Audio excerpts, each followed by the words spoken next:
Good morning, boys and girls, from Black Powder headquarters and the Bojangles studio high on Sassafras Mountain. CDA presents Real Tree Radio. Welcome to a brand new, unused Saturday morning.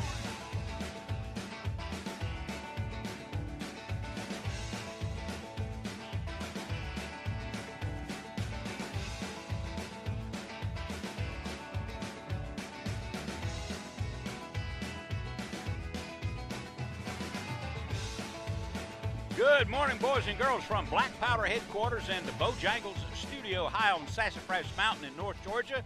This is O'Neill Outside. What a surprise, a brand new, unused Saturday morning. Yes, indeed, 5:05. We've got another hour of outdoors headed your way. A lot of things to talk about, a lot of people to talk to. So let me share a couple of things with you. This program is brought to you by Cherokee County Toyota, Hayes Auto Dealerships, True Turn, Roadrunner, Furminator, Whitetail Institute, Stripling's General Store, Fire Aid, CVA Muzzleloaders, Fisher's Choice Baits, Rugged Ridge Floor Liners, Thorogood Boots, Horsetown Stores, Crocodile Bay Lodge, Zach Brown, Southern Grind Knives, Governor's Gun Club, and Snellville Heating and Air. No sponsors, no show. So we have a lot of things to do. We have the Silent Hero recognition, the Medal of Honor account, or Medal of Honor tribute. Your calls, 404-872-0750, 800-972-8255. We failed to give away the radio prize package, and I have so much stuff on my desk here I don't know where everything is. But in any case, I'd love to hear from you this morning. We have a lot of things to talk about. The water temperature is falling. We have the ram fishing report coming up along with everything else. So it may be a fun half hour. I hope, hour that is. I hope so. What, are you listening to the show? Well, must be, or you wouldn't be able to answer. I go back to bed after the show because I get up about 2:30, and I'm too old to stay up the rest of the day. I used to stay up all night. But you can watch what we're doing here on Facebook. I forgot to mention that to you. You can watch O'Neill Outside on Facebook, and soon you'll be able to watch O'Neill Outside Radio on television. Kind of a scary thought, isn't it? Wow. But your calls are certainly important to us. We want to hear from you. We're going to talk about so many other things. The top states for you to record a record deer, and why are there so many record deer being shot in the last few years? We'll take a look at that. This is O'Neill. You stay right there. We'll be back, I promise. This is O'Neill, and I forgot totally what we were supposed to do, but right now I'll tell you what we're going to do because he's been holding on quite a while. Here's Tim. I believe Tim is calling from Tennessee. Good morning, Tim. Hey, good morning, O'Neill. How you doing this morning? Good. Good to hear your voice. You're on the radio. Appreciate it, sir. Hey, yeah, we're going up to Lake Chickamauga. I'm actually from Powder Springs, Georgia, but okay. Man, that is my new favorite lake by far. No kidding. Well, what's the harvest there? What do you do? Well, it's a Tennessee River lake, so you got a lot of pool, when they're generating. Mm-hmm. And what's amazing about it is you can pretty much catch topwater fish almost all day long. It's unique. I've fished a lot of lakes around Georgia, and by far my favorite lake. I've even fished Gunnersville out in Alabama, and it's a great lake also. But Chickamauga just seems to have more bass. You'll catch largemouth, smallmouth, spots, white bass, and a few hybrids. But it's just an amazing lake, man. Have you ever fished it? I have not. I fished quite a few places on the Tennessee River. Is your fishing pressure pretty well success governed by the generation schedule? Yeah, it sure helps. If they're generating, it's a different beast. It's you probably catch 3 times the fish as when they're not generating. I tell you what, that's a big attractant for me. I love to go to places where we can plan on the generation schedule, it makes a huge difference. Yeah, they're always pulling some water, but when they pick up the pace, it really helps. It's amazing. Hey, I was wanting to bring up one more thing with you. Sure. You and I was on one of your hunting shows back in '98. Wow. You came down to a plantation that I was working at during the summer, and you were hunting hogs with a pistol. Oh my goodness, that was a long time ago. It was a long time ago. It was a lot of fun, and I enjoy listening to the show in the mornings. You're very kind to call. You're going to just fish for the day up there at Chickamauga, or what? Yeah, it takes. I live just south of Atlanta now, and it takes about 2 hours and 15 minutes. So let me tell you something. That drive doesn't bother me a bit. No, not if you got a good destination. I've had me and someone else in the boat. We've had 100 fish days several times, and the good part is they're usually not small. We don't keep them, but they average, pound and a half to 3 pounds. So it's a lot of good fun for sure. Yeah, something's always biting and pulling on your string, huh? There is always something. Hey, that's good. That's a good reminder then about our pistol hog trip. And my goodness, good luck to you today. Well, thank you so much, O'Neill. You have a good one. You bet. Stay in touch and be safe. And call me back and let me know what happens later. Now for the Ram Fishing Report. Let me click the right line, and here's Mac Farr with the Ram Fishing Report. Good morning, Mac. Good morning, O'Neill. Boy, you sure are getting active on Facebook. There's a video or something on there every day. Congratulations. Well, thank you. We've worked hard to up our content, and a lot of it's, of course, the fishing report, the Ram Fishing Report's out there to try and get people up to speed on fishing, and a few tutorials, and try and help everybody catch an extra fish or two if possible. You betcha. So, yeah, we hope that's working, and maybe even entertain you slightly while we're doing it. So there you are. Maybe give you a chuckle or something. So, but yeah, we'll send some stuff over to your page as well, so people listen to the report. You can see some of what we're talking about every week. Yes, indeed. It's well done.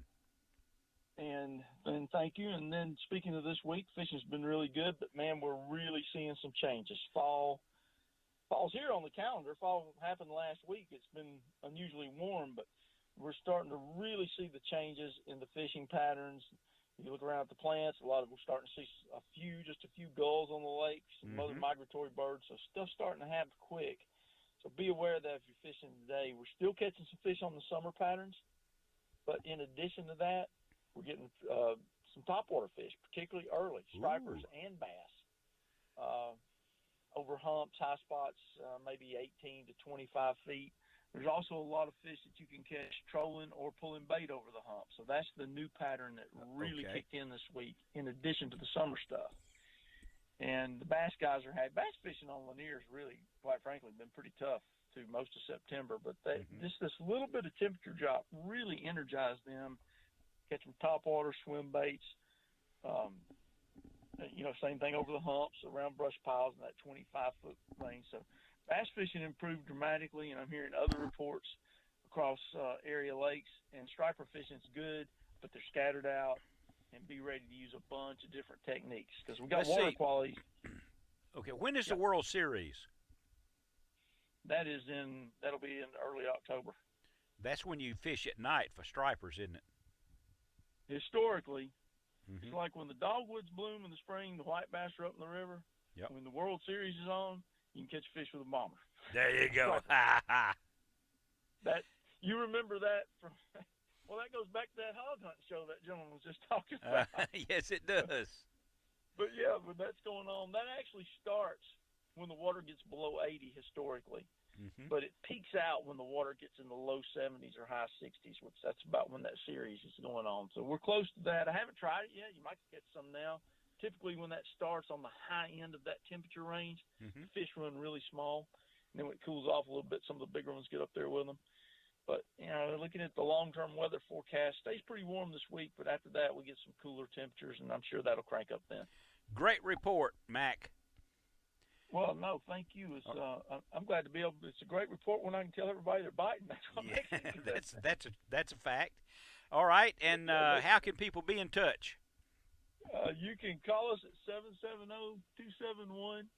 770-271-0851. We're always online at Captain Max, CAPTMACKS.com. All right, pal. Have a great weekend, okay? Do the same. Everybody enjoy it outdoors. Be safe. See you soon, man. Hey, look out. Here's Hank the Yank. He's calling in early today. What do you say? I'm not that early. Well, Am I that early? Just a little. That's okay. Well, you know, I'm getting up early to prepare for today is a big day for us. Oh, yeah? How's that? Orange Crush. That's all I'm going to say. Oh, my goodness. We're playing the University of Tennessee. Oh, the Volunteers, huh? Did I tell you what happened to me a couple of weeks ago? No, tell me. I'm going to give you a good fishing report, but really quick, let me tell you what happened. I had to go up to Tennessee because my little carp boat comes out of Tennessee, and I got caught speeding, and in Tennessee, and the trooper pulled me over, and you won't believe what my fine turned out to be. I had to get 2 tickets and sit through a University of Tennessee game. That's what my fine was. Let me tell you, I'll never speed in Tennessee again. I guess not. Go dogs, sick 'em. Yeah, sick 'em dog. Tell me right quick, what are the trout doing, sir? And what are the stripers doing at Lanier? Well, the trout fishing is it hasn't picked up. You know, the trout on the hooch is okay, but it's got to cool down a little bit more. They are getting a few fish. There's no question, but the brown trout will start, getting into their spawning mode in about 6 weeks. The stripers on the other, and the guys like Unicoi hasn't opened up their fishing up the in the mountains yet because the water's just way too warm, and when that happens, you can just harvest. Unfortunately, you're killing fish when it's too warm. They stress out, and they just can't take it. So we're really not fishing up in the mountains yet. You need another 2 weeks. By mid-October, everything will fire up. On Lanier, it's actually starting to change, just like Max said. I will tell you, the good news is that yesterday, one of our guys caught his first striper on a fly for the season, and that's going to pick up. Anybody who wants to fish with an artificial right now over the next 3 or 4 weeks, don't worry about fish coming up so much. You got to fish humps and points. Yeah, got to get down there a little bit, huh? 20 to 25 feet down, and you can throw Sabiles and game changers on intermediate lines, and you can get these fish to look up this time of year. So the fishing is just starting to take effect.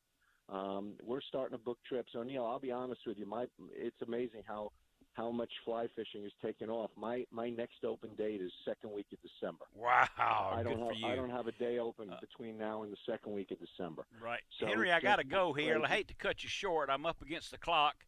I'm glad you called earlier, or I wouldn't get to you at all. Good luck to you, pal. You take care. You bet. Hi, see you soon. I'm John Wilson.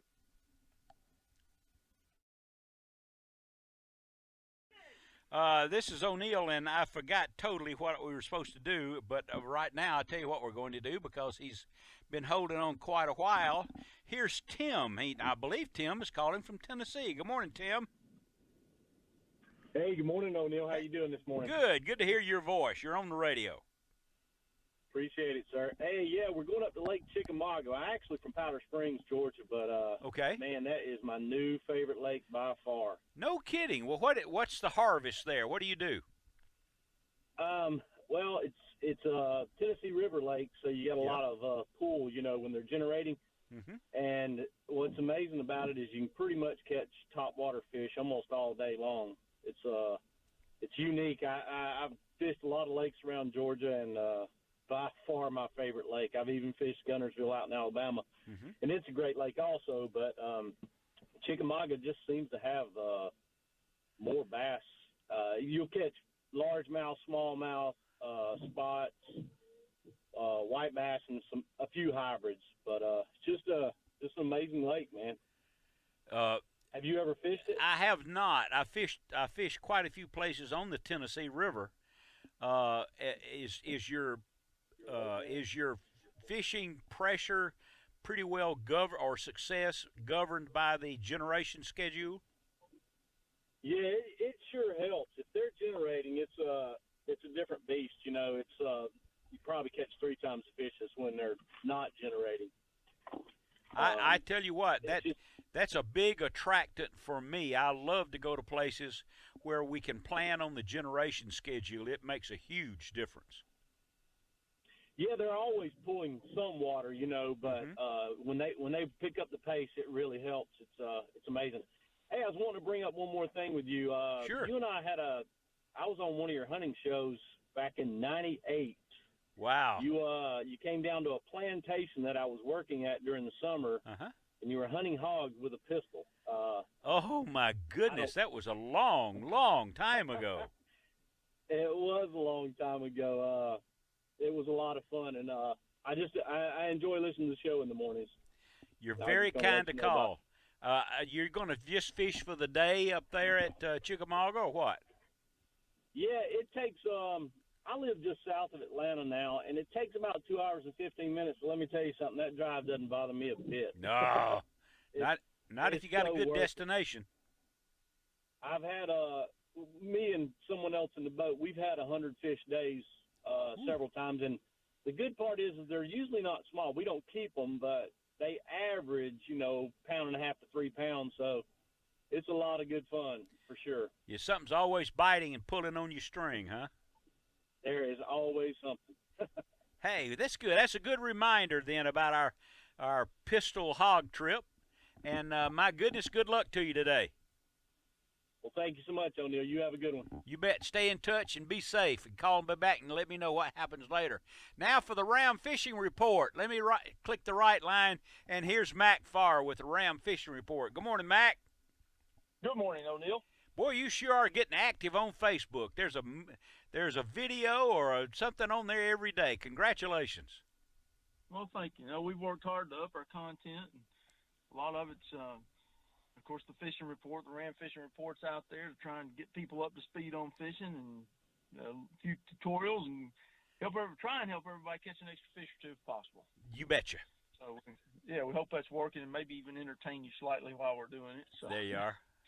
Maybe give you a chuckle or something. So, but yeah, we'll send some stuff over to your page as well, so people listen to the report. You can see some of what we're talking about every week. Yes, indeed. It's well done. And thank you. And then speaking of this week, fishing's been really good, but man, we're really seeing some changes. Fall's here on the calendar. Fall happened last week. It's been unusually warm, but we're starting to really see the changes in the fishing patterns. You look around at the plants, a lot of we're starting to see just a few gulls on the lakes, some other migratory birds. So stuff's starting to happen quick. So be aware of that if you're fishing today. We're still catching some fish on the summer patterns, but in addition to that, we're getting some topwater fish, particularly early, stripers and bass. Over humps, high spots, maybe 18 to 25 feet. There's also a lot of fish that you can catch trolling or pulling bait over the hump. So that's the new pattern that really kicked in this week, in addition to the summer stuff. And the bass guys bass fishing on Lanier has really, quite frankly, been pretty tough through most of September. But this little bit of temperature drop really energized them, catching topwater, swim baits, same thing over the humps, around brush piles in that 25-foot range. So bass fishing improved dramatically, and I'm hearing other reports across area lakes. And striper fishing's good, but they're scattered out, and be ready to use a bunch of different techniques because we got water quality. Okay, when is the World Series? That'll be in early October. That's when you fish at night for stripers, isn't it? Historically, it's like when the dogwoods bloom in the spring, the white bass are up in the river. Yep. When the World Series is on, you can catch fish with a bomber. There you go. That you remember that from? Well, that goes back to that hog hunting show that gentleman was just talking about. Yes, it does. But yeah, when that's going on, that actually starts when the water gets below 80 historically. But it peaks out when the water gets in the low 70s or high 60s, which that's about when that series is going on. So we're close to that. I haven't tried it yet. You might get some now. Typically when that starts on the high end of that temperature range, fish run really small. And then when it cools off a little bit, some of the bigger ones get up there with them. But, looking at the long-term weather forecast, stays pretty warm this week, but after that we get some cooler temperatures, and I'm sure that'll crank up then. Great report, Mac. Well, no, thank you. I'm glad to be able. It's a great report when I can tell everybody they're biting. That's what makes it good. That's a fact. All right, and how can people be in touch? You can call us at 770-271-0851. We're always online at Captain Max, CAPTMACKS.com. All right, pal. Have a great weekend, okay? Do the same. Everybody enjoy it outdoors. Be safe. See you soon, man. Hey, look out. Here's Hank the Yank. He's calling in early today. What do you say? I'm not that early. Well, Am I that early? Just a little. That's okay. Well, you know, I'm getting up early to prepare for today is a big day for us. Oh, yeah? How's that? Orange Crush. That's all I'm going to say. Oh, my goodness. We're playing the University of Tennessee. Oh, the Volunteers, huh? Did I tell you what happened to me a couple of weeks ago? No, tell me. I'm going to give you a good fishing report, but really quick, let me tell you what happened. I had to go up to Tennessee because my little carp boat comes out of Tennessee, and I got caught speeding, and in Tennessee, and the trooper pulled me over, and you won't believe what my fine turned out to be. I had to get 2 tickets and sit through a University of Tennessee game. That's what my fine was. Let me tell you, I'll never speed in Tennessee again. I guess not. Go dogs, sick 'em. Yeah, sick 'em dogs. Tell me quick, what are the trout doing, sir? And what are the stripers doing at Lanier? Well, the trout fishing is it hasn't picked up. You know, the trout on the hooch is okay, but it's got to cool down a little bit more. They are getting a few fish. There's no question, but the brown trout will start, getting into their spawning mode in about 6 weeks. The stripers on the other, and the guys like Unicoi hasn't opened up their fishing up the in the mountains yet because the water's just way too warm, and when that happens, you can just harvest. Unfortunately, you're killing fish when it's too warm. They stress out, and they just can't take it. So we're really not fishing up in the mountains yet. You need another 2 weeks.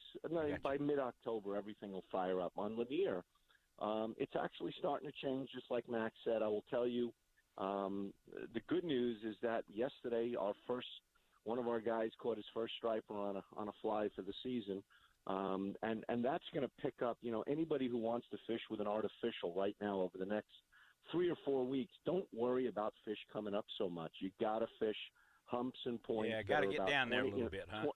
20 to 25 feet down, and you can throw Sabiles and game changers on intermediate lines, and you can get these fish to look up this time of year. So the fishing is just starting to take effect. We're starting to book trips. O'Neill, I'll be honest with you, it's amazing how much fly fishing is taking off. My next open date is second week of December. Wow, I don't have a day open between now and the second week of December. Right. So Henry, I got to go here. I hate to cut you short. I'm up against the clock. I'm glad you called earlier, or I wouldn't get to you at all. Good luck to you, pal. You take care. You bet. Hi, see you soon. I'm John Wilson.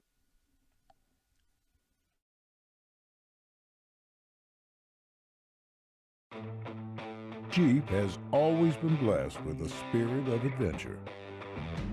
Once you own one, there's no limit to where it can take you. At Rugged Ridge, that adventurous spirit is at the heart of everything we do. We've developed thousands of accessories for Jeeps, including yours. Your Jeep, your adventure. Rugged Ridge. When I'm not either in the woods for a hunt or on the lake or stream, my interests lie with American muscle cars. I've had lots of them. I get all the parts from year1.com. You can too. Let me show you how.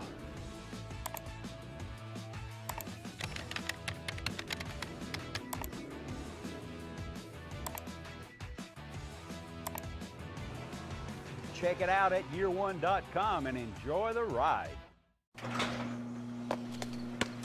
Oh.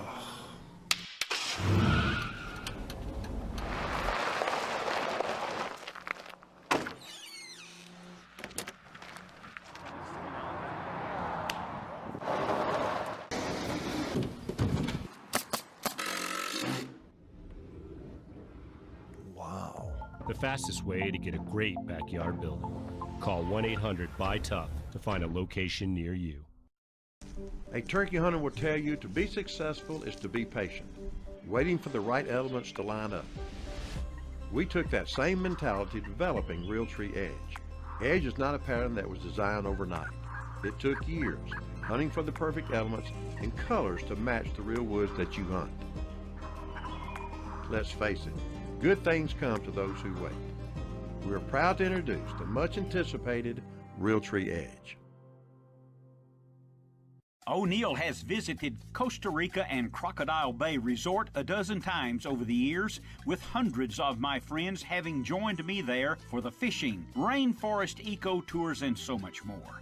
Crocodile Bay Resort is a family destination with 4-star rooms, boats, beautiful scenery, and friendly and accommodating personnel. And the food, it's ocean to table daily. Find out all about a visit for yourself. CrocodileBay.com. That's CrocodileBay.com. Your projects have met their match. Introducing the Work Switch Driver.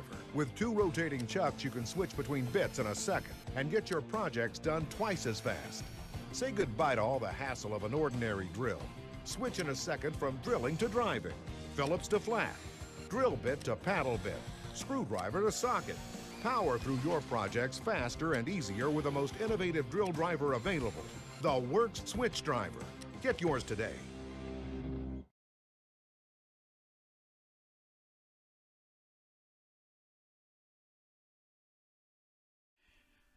It was a hot day in August when the emergency about the small fire had grown to engulf the entire building. It was already looking pretty hopeless when we got there, said Jacob Owen.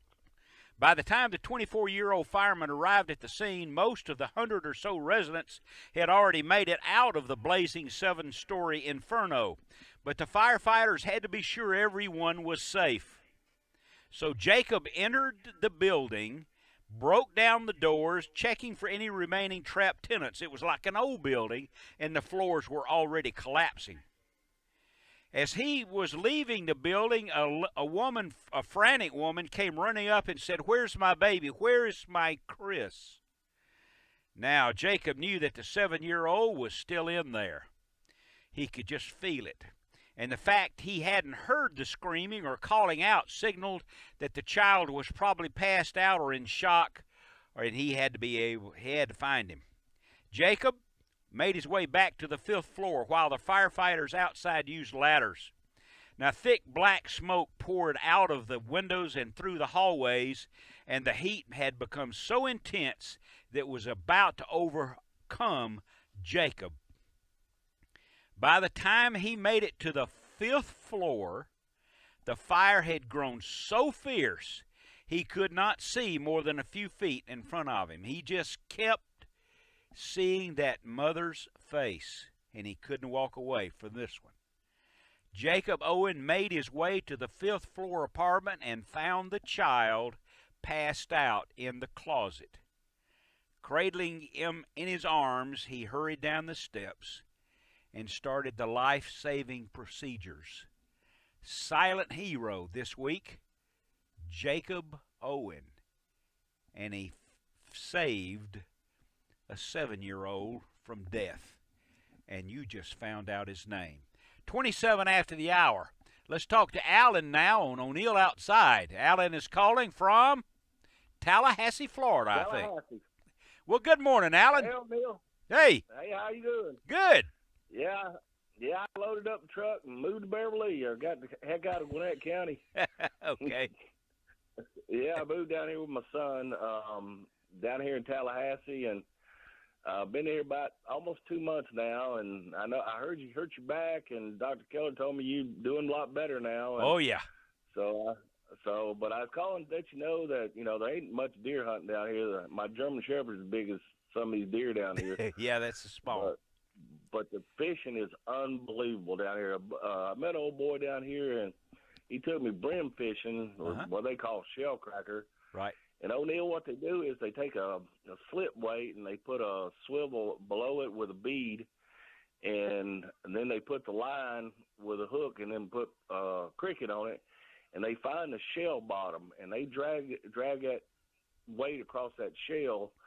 And O'Neill, we caught brim that were between 3/4 and 1.25 pounds, and you're only allowed 20 apiece. but we were throwing back half-pound brim. That's how, I mean, it was unbelievable. That's great.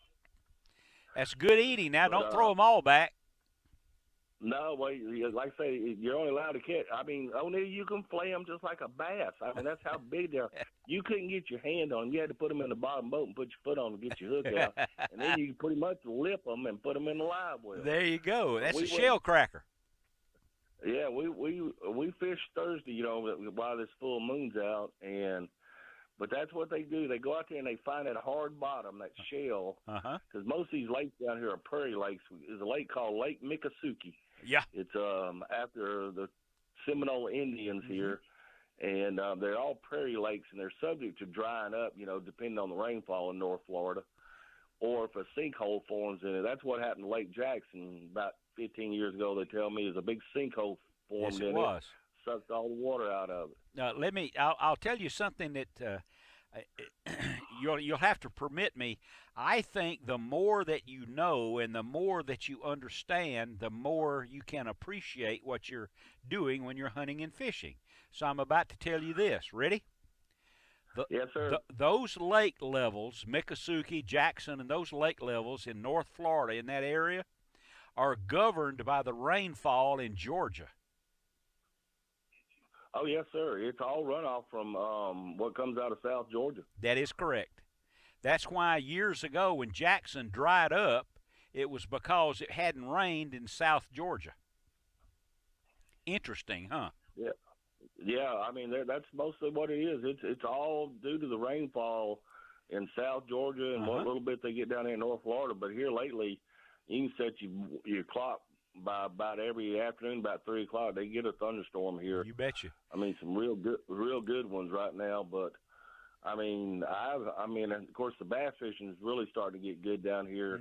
It's still pretty hot down here, but I mean, they say here when November rolls in, if you ain't on the water, you're stupid, because they say the bass are just unbelievable. It really is. It's very, very famous for big bass in those lakes in that area.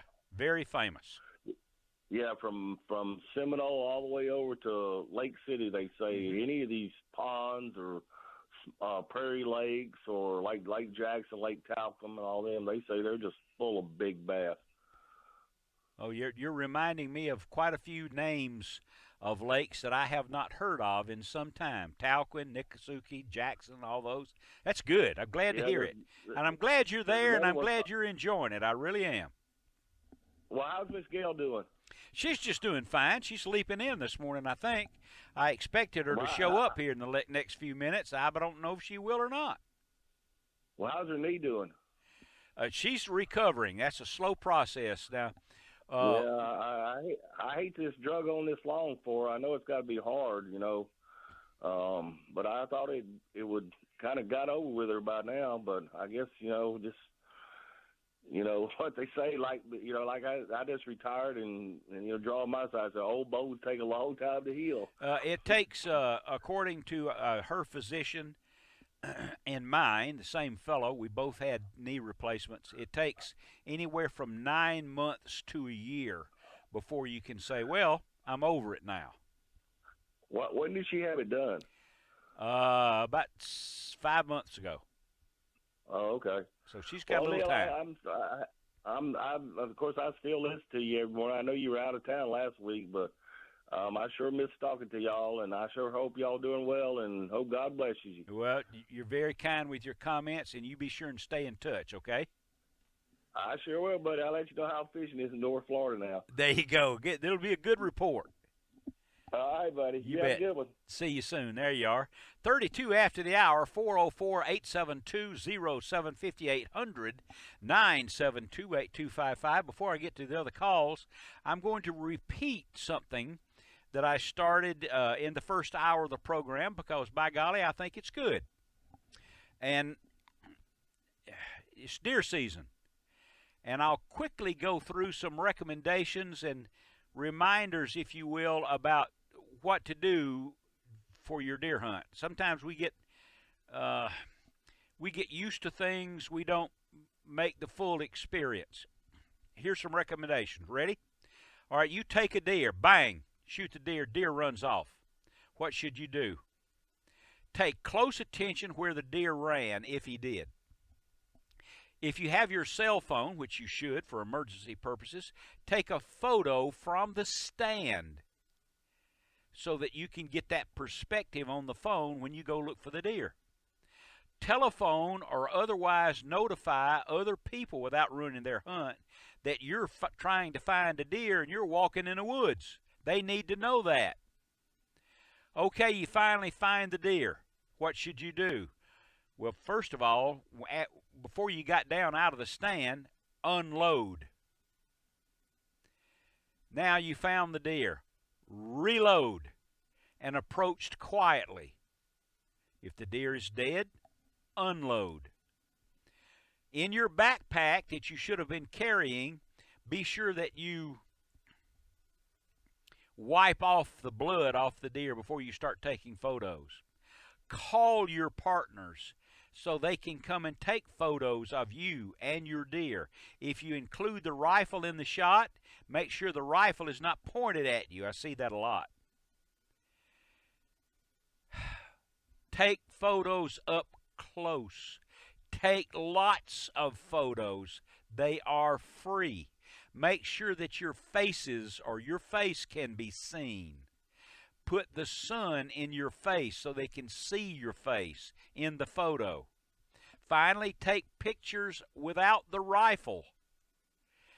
You and the deer. Make the most of it. And then take a deep breath and realize what just happened. You put in a food plot, you sighted in your rifle, you built your stand, you scouted for the deer. You finally got a deer, a doe, a buck, it doesn't matter.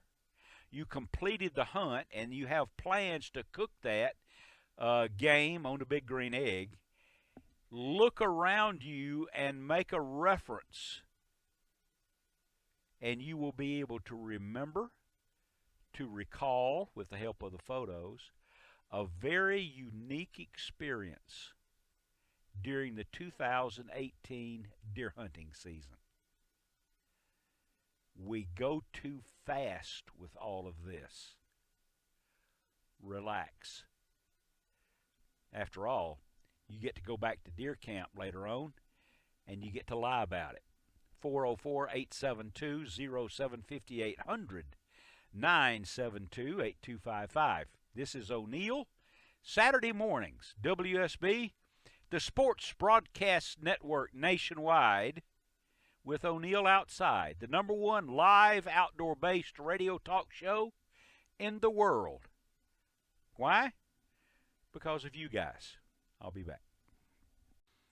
Medal of Honor. Major George Day, Air Force, Vietnam, August 1967. Colonel Day was forced to eject from his aircraft over North Vietnam when it was hit by ground fire. His right arm was broken in 3 places and his left knee was badly injured. He was captured and taken to a prison camp, interrogated and tortured. Colonel Day escaped into the jungle and began the trek towards South Vietnam, traveling southwards, surviving on a few berries and some raw frogs he captured. He had countered a U.S. artillery patrols. With the aid of a bamboo log float, Colonel Day swam across the river and entered a demilitarized zone. Due to his delirium, however, he got lost, and he wandered aimlessly for several days. After unsuccessful attempts to signal U.S. forces and aircraft, he was ambushed and recaptured by the VC. Sustaining gunshot wounds to his left hand and thigh, he was returned to the prison from which he had escaped and later was moved to Hanoi after giving his captors false information to their questions. He was hanging in there tough. His personal bravery in the face of the deadly enemy pressure was significant in saving the lives of his fellow aviators who were still flying against the VC. Colonel Day's gallantry at the risk of his life above and beyond the call of duty are in keeping with the highest traditions of the U.S. Air Force and reflect so for the U.S. Army Corps. The Medal of Honor. 42 after the hour. This is O'Neill. Now let's talk to, here's our good friend Richard calling from West Virginia. Good morning, Richard. How are you, sir? Morning there, O'Neill. You know, this isn't what I called about, but I heard you talking about your knee replacement. Yes. And I just went to a bone doctor on Thursday, and they took x-rays, and he told me that you need a knee replacement. So what I was wondering, what were your symptoms like when you went in there? When you first discovered, what kind of doctor did you go to? How did you know that you needed a knee replacement? My knee was injured when I was playing football in high school when I was 16 years old, and all of the cartilage was removed from my knee. You see, that was 1957, 58. So they did things differently then. So I had no cartilage in my knee. So for approximately 56 or 57 years, it was bone against bone. So that part was worn out and it needed to be replaced. It hurt, and I limped, and so on. So this new knee surgery these days, other than the little recovery from the surgery part, it's a piece of cake. Yeah, but what I heard you say was like 6-9 months to a year. That is correct, but that's because that's because your body tries to reject the metal in your knee. It doesn't hurt so much, but you just don't feel real good. Your body is trying to get rid of a foreign object. That's what that is. You'll make it.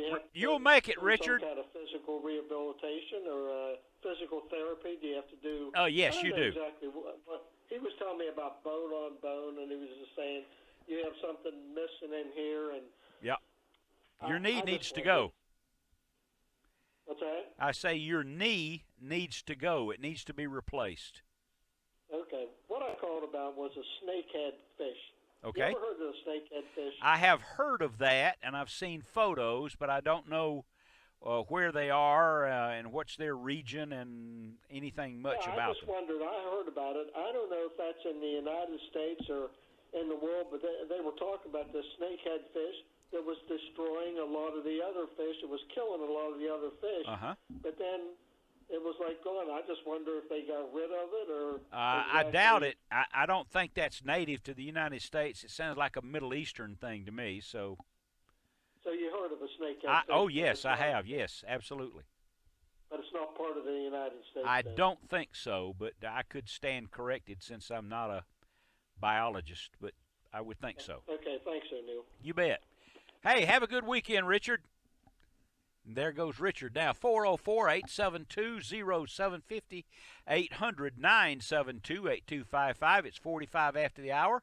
Let's jump right in here and speak to Craig. And Craig is calling on O'Neill Outside. You're on the radio, Craig. Good morning. Hey, O'Neill. This is Craig from Tata, Georgia. Yes, sir.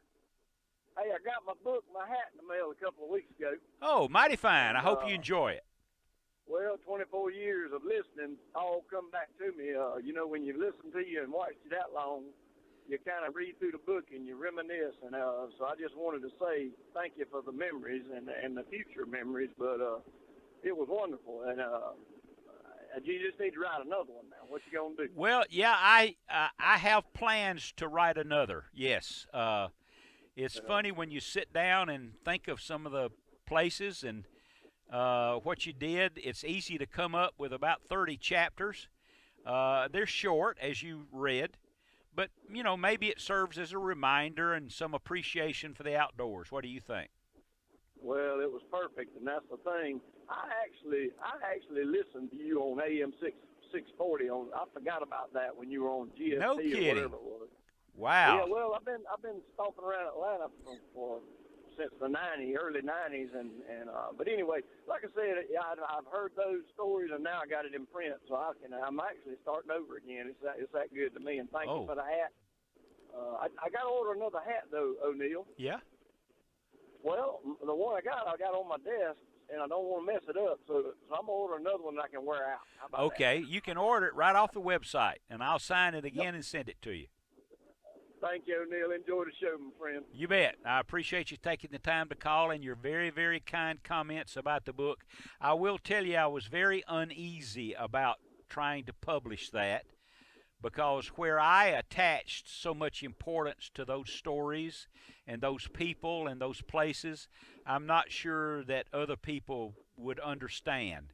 And the fact that you mentioned that recalled memories for you, that means a lot to me, and I appreciate that.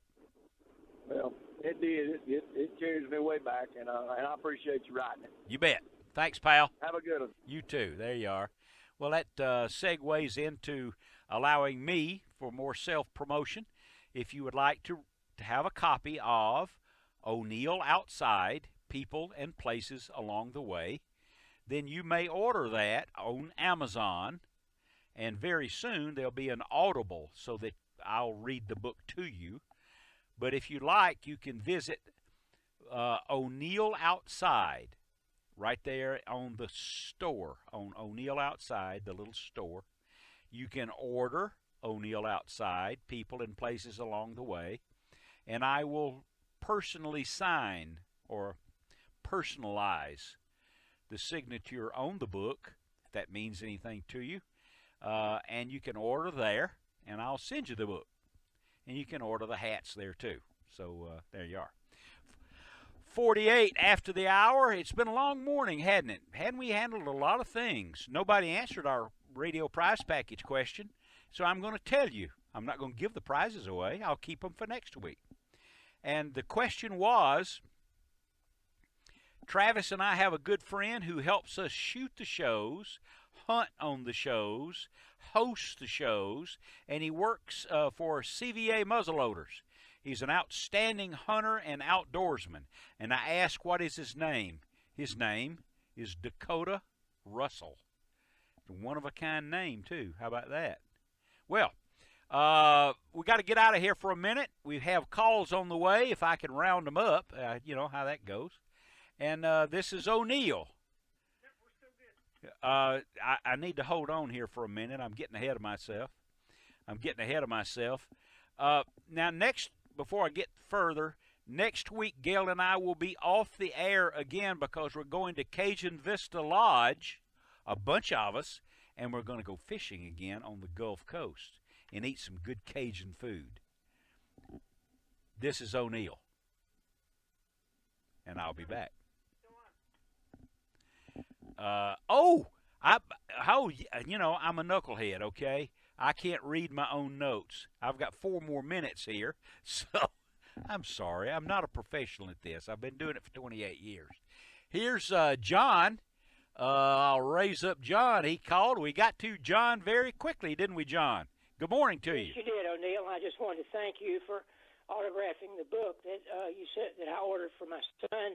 I called in 2 weeks ago and told about the time on 9/11 when he walked 7 miles to donate blood. I remember. And I wanted to correct a little bit of that story that I got wrong. He walked 7 miles to the blood center, but by the time he got there, the state of emergency was being lifted, and he was able to catch a cab home. Oh. And also the other thing that I didn't know that he just reminded me of the other day is that when he got there, they had run out of containers. And so he had to come back home without ever having given blood. Oh.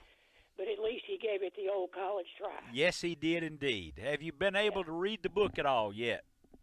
I just got it. I'm going to give it to him today. Oh, well, wonderful. Wonderful. Hey, Thank you do so me much, Neil, and I listen to your show every Saturday morning. I'm not a hunter or a fisherman. I've got another story I'll tell you. I'll call back another day. Well, do me this. I enjoy your show very much. Thank you. Do me this favor. All right. If you can, as you present the book, take a photo and put it on my Facebook page. All right, I'll sure do that. I'd appreciate that. When you're giving him the book, in celebration of the sacrifice that he made and the effort that he put forth during 9/11. I'd love to see that photo of the two of you with the book. I'll make sure we get that done. Good deal. Thanks, O'Neill. Bye-bye. Thank you very, very much. I'm sorry for engineering all up and down the way here. I'm sorry for fouling up the time. One of the things I want to do is, in remaining moments, remember I told you about going to the Zach Brown guest book at O'Neill Outside. I'm about to read a comment that somebody placed there, but I want you to understand, if we use the comment on the television show, Zach Brown sends you a knife. If I read it on the radio program, it's just part of the radio show. You don't get a knife. But this is from Mount Juliet, Tennessee. And he said this Sunday, his family, this is from Scott Sullivan. He said they were getting ready to go to church, and his son asked him, why don't we go hunting? So Scott asked me, how does he get started doing that? You can read, you can study, and spend some time understanding what goes on in the woods. The fastest way is for you to join a hunt club or get somebody to take you to their club. You have to experience it, because the hunt is so much more than just pulling the trigger. And you can hunt your whole life and never pull the trigger, because after all, when you pull the trigger, the hunt's over. Remember that? Now, I tell people, hey, when you're introducing youngsters to the woods, introducing youngsters to wildlife, do this. Slow down. When you get into the woods, sit down and be quiet. And the woods will. Well, I just got a call from Mike Hayes. That rascal had the wrong telephone number. I missed talking to Mike this morning. He's had quite a few promotions there, and it was interesting. I asked him about what's selling more now than anything at all the Hayes dealerships. All the Hayes, it's trucks. I'm not a bit surprised. Are you? Not a bit surprised. Everybody needs a pickup, for goodness sake. It's almost 58 after the hour. What a morning this was. Interesting, huh? I know O'Neill probably talks too much, and I apologize for that. But it is radio, and that's what you do on radio, even though you can watch O'Neill Outside Radio on Facebook or at Facebook. We got some calls this morning, some long-distance calls from the Carolinas, from Tennessee, from Texas. The fellas didn't want to be on the air, but said he enjoys the show and enjoys listening on Saturday mornings. Dallas, Fort Worth. I can't remember the radio station there. But people are asking about deer hunting. How do you get started? You got to plan it. You just don't wake up one morning and say, hey, I'm going to be a deer hunter. It's worthwhile. And no matter what your physical activity or history of athletics, like mine, good, bad, involved, multitude of activities, I can tell you personally that I don't play football, baseball, wrestle. I don't swim on the swim team. I'm not a diver anymore, but I'm an outdoorsman. It lasts a lot longer. Appreciate you joining us this morning. Sorry I didn't get to talk to Mike on the air. It's my fault for not giving him the proper telephone number.